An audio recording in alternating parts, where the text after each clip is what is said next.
It's always the first time, and I always making experiments. I always trying. I'm trying again. I try to express things.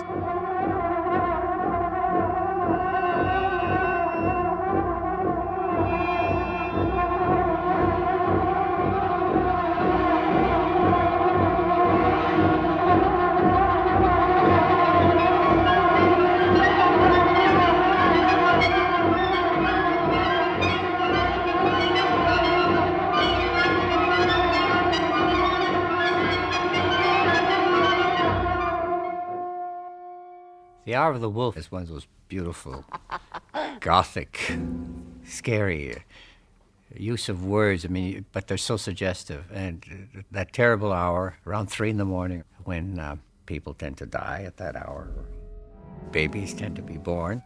But it's also the time when people wake and can't sleep, or if they're asleep, they're dealing with terrible nightmares. A time maybe where the subconscious goes wild on them. It's a wonderful description for this movie of a man who's prey to all the monsters that come out. The Hour of the Wolf.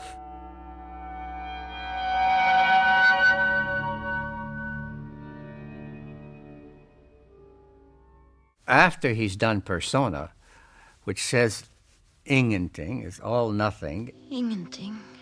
He's deconstructed film. Bergman makes Hour of the Wolf, and he's still on the island of his beloved island of Färö, and with Liv Ullmann. After Persona, Ingmar and I decided we would live together, but I had some thoughts, I don't think I can do that. And I was even pregnant with his child. And I said, I don't think I can do that. I cannot leave Norway. I saw an earlier version of it called The Cannibals. I think was rather the same script. He worked at that script for 2 years, I think, or something like that, doing other things all the time also, but this script was rather difficult. I went back to Oslo and stayed there.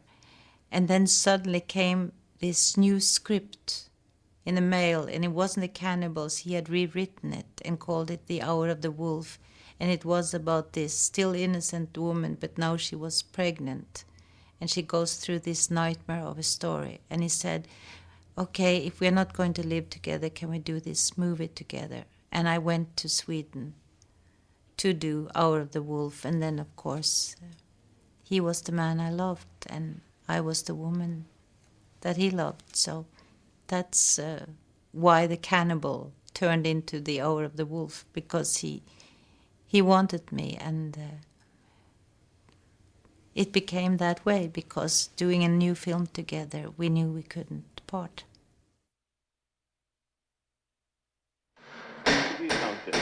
Kan de flytta stolen där?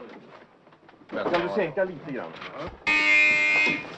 The very movie begins in a striking way with overtones of a persona. You hear the crew talking, and then you hear Bergman talking, and you hear the hammers and nails and the saws. They're building the set. So you know right away, this sounds like the crew making the movie, exposing the movie for what it is, only a movie.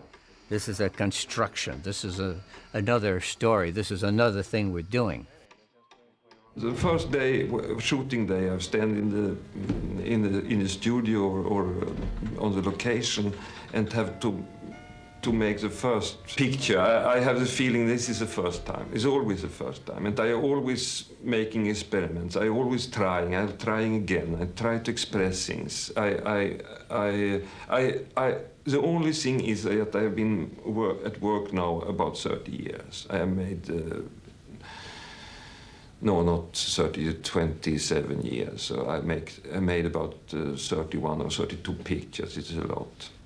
And yes. But every film is the first. Yes, it's always the first one. As a director, he is very much aware of what can happen with actors if he doesn't take care of them. So it's very well organized, and that is very important. Very well organized and still you have a little space of freedom there you can put in things where you think that now I'm myself creative. And he can see other people's creativity. He's in that way very generous. Jag köpte en tavla av en känd konstnär på den tiden. Jag har inga kommentarer, bästa Ernst. Och så hängde jag tavlan upp och ner i min salong och så bjöd jag hem konstnären tillsammans med en massa trevliga människor som förstod sig på ett gott skämt. Så vi skrattade den gången. Gud vad vi skrattade. Vad säger ni, herr konstnär? Var det inte ett roligt skämt? Ingmar didn't really start when I worked with him to rehearse. He didn't rehearse persona. He didn't rehearse Hour of the Wolf. In the first films I did with him, we would have blockings and things just before we shot the scene, but we never rehearsed several days before. We didn't know, we didn't discuss. And this is something with Ingmar. He does not want to discuss the script. He does not want to tell you what he meant with it and whatever. He says, I've written a script, and he allows for us to understand what we want to understand from the script. Now, do you feel yourself to be what you might call a classical artist? Oh, God heavens, no. Strive for- No, not yet. I'm not yet in the museum. This is not I'm still necessarily- alive. I'm still alive. I have always the same difficulties with the technique. I have always the same feeling of despair, of being unhappy, that I couldn't express what I wanted to express. And I'm always, in a way, surprised that now suddenly it is a picture. And that somebody has understood this picture, and that I come in contact and in touch with other people through these pictures. I feel always surprised, but I don't feel classical in any way. Like other directors, they always say, and I think they mean it, that they're telling a story. They tell a story and they don't want to have an interpretation of what it means, which is symbols. And I think, for example, Hour of the Wolf, it can look like it was a lot of symbols there. And I don't think it is. It's a scaring story, narrated very simple, even if the persons are very surreal.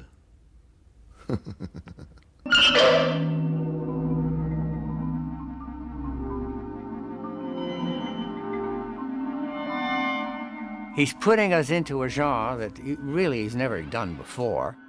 Bergman will keep reminding us this is a horror movie, a vampire movie even. It's humorous at times, and yet it is overwhelmingly serious and scary even. And yet we know that he's playing the game every once in a while of doing the stunts and the things that makes everybody love vampire, or so many people like vampire movies or so on, but also doing what the vampire movie was doing indirectly, which made people at the same time kind of nervous and about death and the undead dead and evil and all that sort of stuff.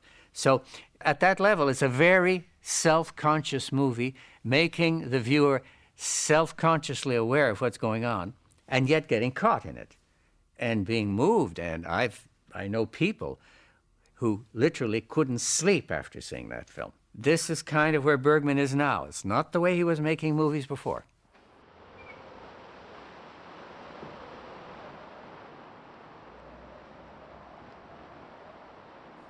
Something that I liked very much in Hour of the Wolf, it's the opening scene where the woman that I play, she's talking not even to Ingmar Bergman, the director. She is really talking directly to the camera.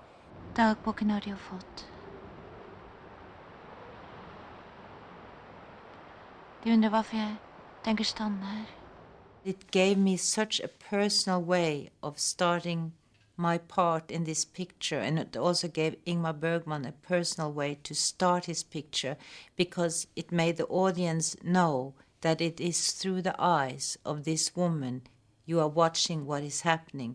And when she's affected by being with people of neurosis and demons and whatever, she starts to live their life. And the good thing for her in the end is that she leaves that life completely behind her.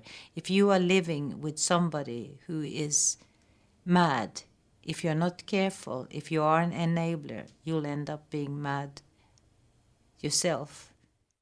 God dag. Ja, får jag lov att presentera min hustru Corinne? Hjärtligt välkommen. Välkommen. Min mor, grevinna von Merkens. Min bror Ernst. Gläder mig. Det gläder mig. Här är arkivarie Lindhorst. Så roligt att möta er, jag är en av era varmaste beundrare. Ja, och detta är kurator Herbrandt. Angenämt. Ja, vi har visst råkat förut. Vill ni ha en drink? Always when you do scaring films and expressive films, you have a lot of fun. You have to laugh between the shots. So I remember it was a very good period of my life. I was at that time just starting my job as a managing director of the Royal Dramatic Theatre. So, but it was important, and there was a lot to do, but I absolutely wanted to be in that The Hour of the Wolf. Förlåt mig, jag trodde... Ni är alltid välkommen, kära vän. Ni kommer, ni stannar, ni går, ni har er fullständiga frihet. My part was, it was a sort of demon, which is always funny to do.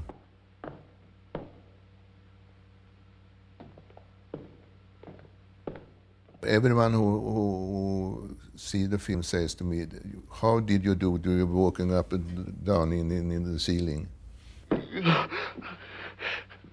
Det är bara min svartsjuka.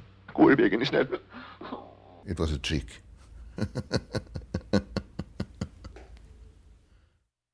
Erland Josephson is a delightful person, and he's got a great sense of irony, and there's a bit of a twinkle in his eye.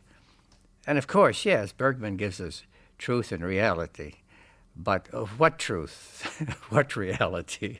Because the actors are living truths, whatever they are, however outlandish, and they're serious. They are in their roles. Det fanns en tid när nätterna var till för sömnen. The first time I met Max was in Hour of the Wolf, and we hit it off immediately. We know each other so well, and we did it immediately. We are also from the same kind of family of being a little shy and being a little awkward sometimes with a lot of people, and brought up to be very polite and to do the right things, and we liked each other tremendously. And we had great safety working together. And there was never any shyness, you know. I could do anything, and Max would just smile and think, great. And he could do anything, and I would just smile and feel great. We gave and take. No shyness between us.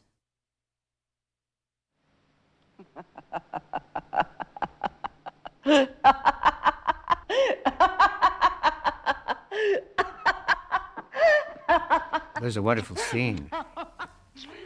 A scene of the most horrifying humiliation that Johann, the painter, the artist, played by Max von Sydow, that he goes through.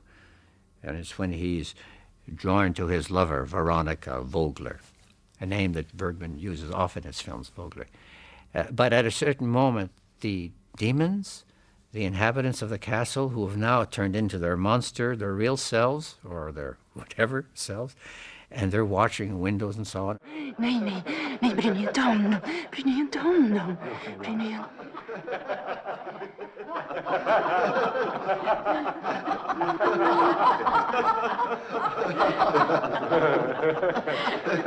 Are they real? Well, they're certainly real to him when he sees them. Are they really real? Who knows? I can't help smiling because I think that's all part of the connivance of the film. This is what happens to us when we speak about horror movies or vampire movies.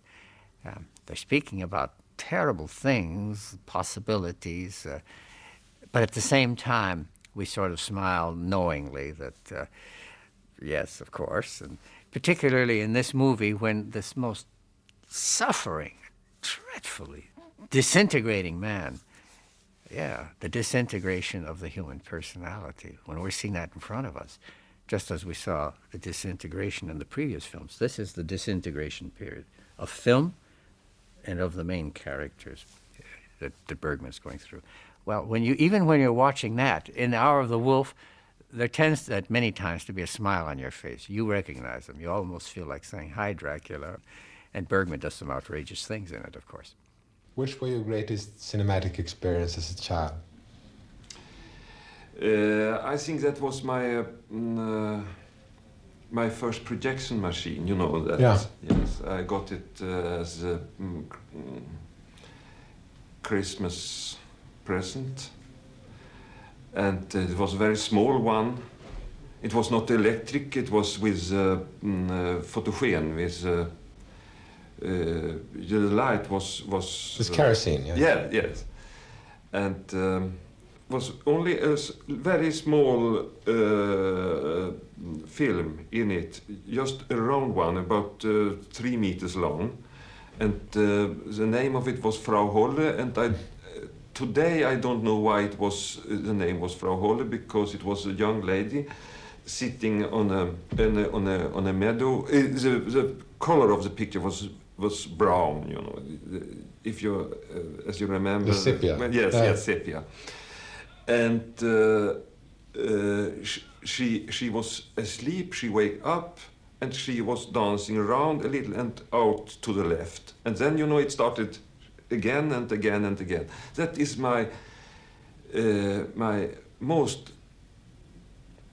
tremendous, enormous cinematic experience, because I was so fascinated. From that moment, I was so fascinated by the movement itself, if you understand what I mean, that I could make her move. If I made it slow, she moved very, very slow, and if I made this fast, she was dancing very fast and out.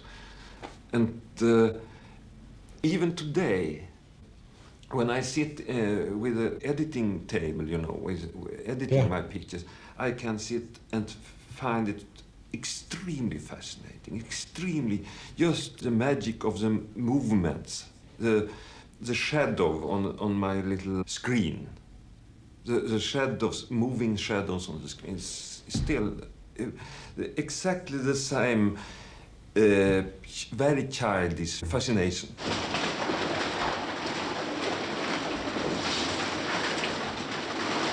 Ser ju vad du vet! It's strange to see that film nowadays because it's so long ago. But what I find interesting also to see that all the actors there are mainly, at that time, stage actors.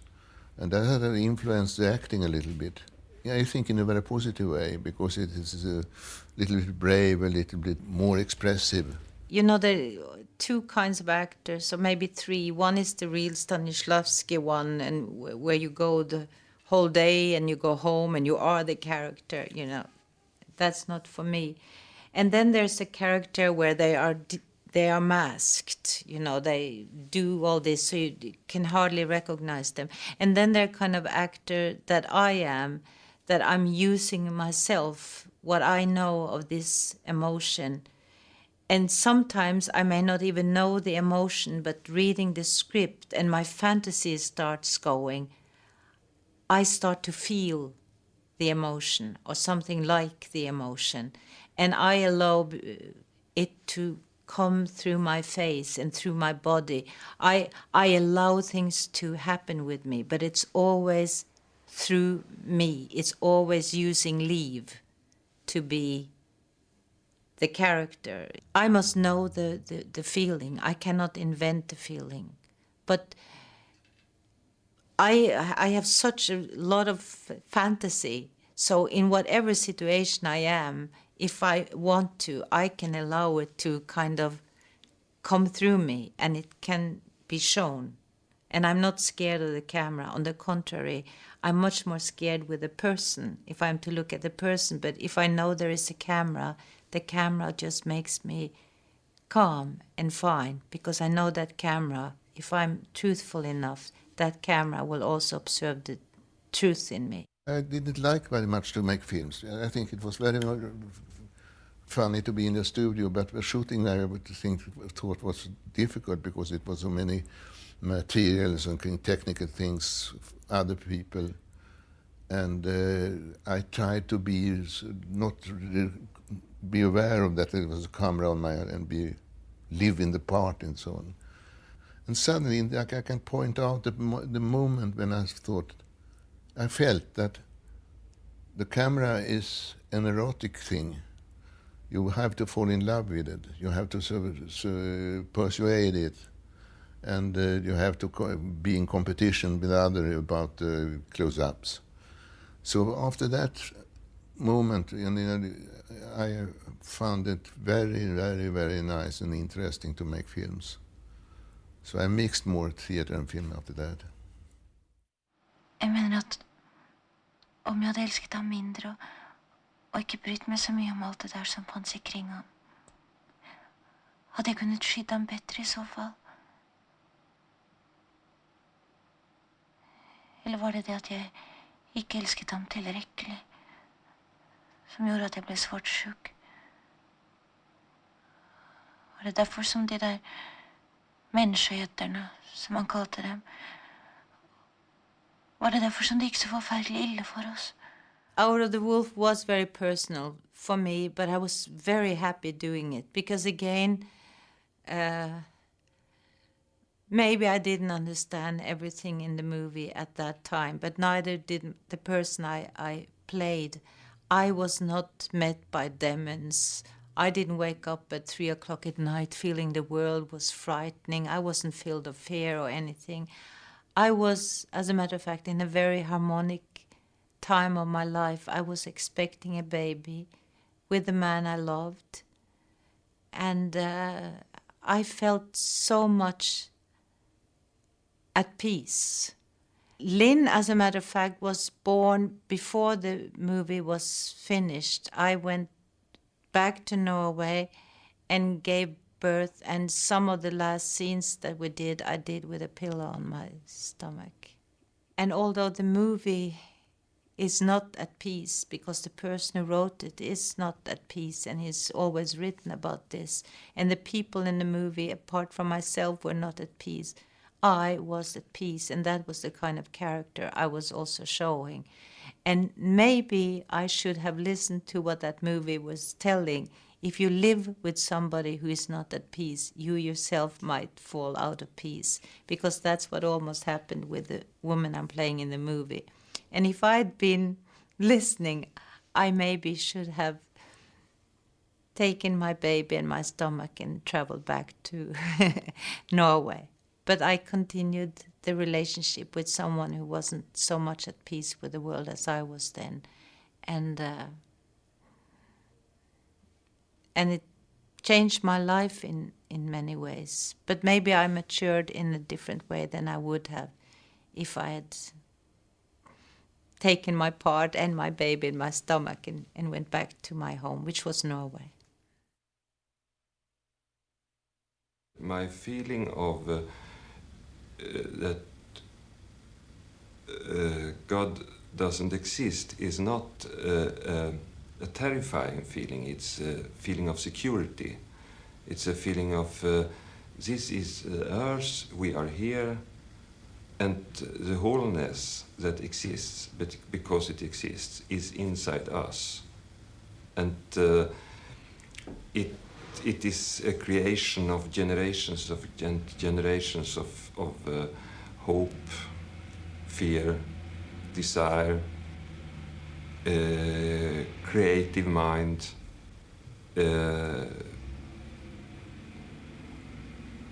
prayers, and that still exists in me, and I'm very happy to have it inside me. It's one of the best parts inside me, but some sort of God outside, it's I have left it.